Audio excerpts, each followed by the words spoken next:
حاڵەزانم کە ئەمڕۆ توانی وەکو دیزاینەرێکی کورد بتوانم جلی کوردی بنەخشێنم لەناو شاری سلێمانیە وابزانم یەکەم نمایشەکە وەکو بەڕێوەبردنی تاکە نمایشکە تاکە دیزاینەر خۆی بیکە بسپین نمایشی جوانم هەیە کچانی گەورە و کچانی شاری سلێمانی پێنج مناڵیشم هەیە بە نمایشی جلی کوردی بە هیوای ئەوەی جلی کوردی بناسێنین بە هەموو جیهان.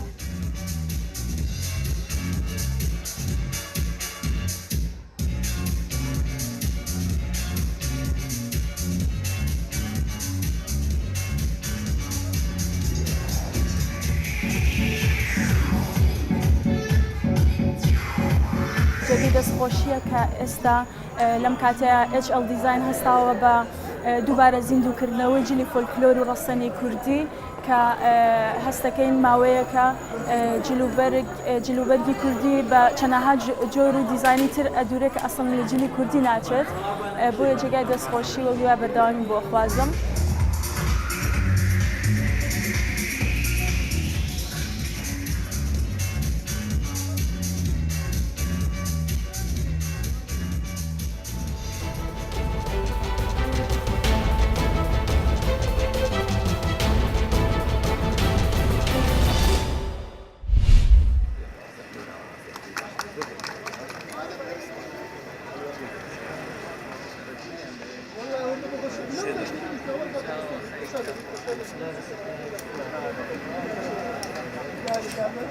مەبەست لەکردنەوەی ئەم پێشانگایە کە لەلایەن مامۆسایان و خوێندکارانی پەیمانگاکانمانەوە کراوەتەوە مەبەستمان ئەوەیە کە توانا و بەهرەی خوێندکارەکانمان پیشانی ئەو میوانە بە ڕێزانە بدەین کە لەو فیستیڤاڵەدا لە فیستیڤاڵی کولتورە جیاوازەکان بەشداریان کردووە.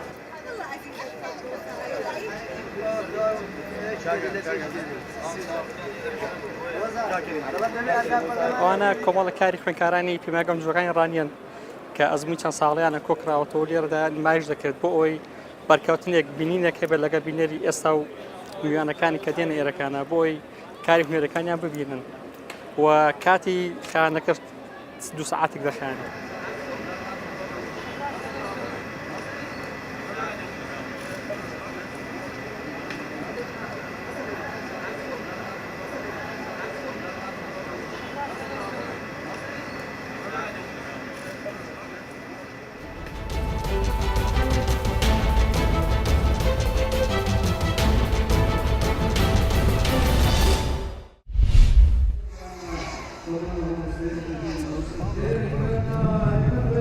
We are here in Brussels on Monte Art having the Drone Champions League race here for the second year.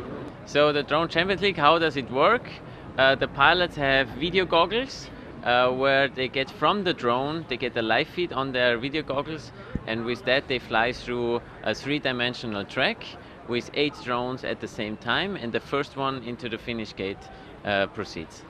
We have 8 teams in total from all around the world, from Japan, from USA, from China, and also of course from Europe.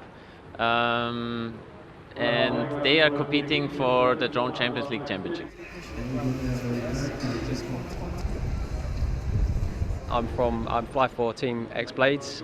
We're here for DCL Brussels 2018 to race around the Mont des Arts. It's day 2. It's hopefully going to be another fantastic race. I'm really looking forward to it.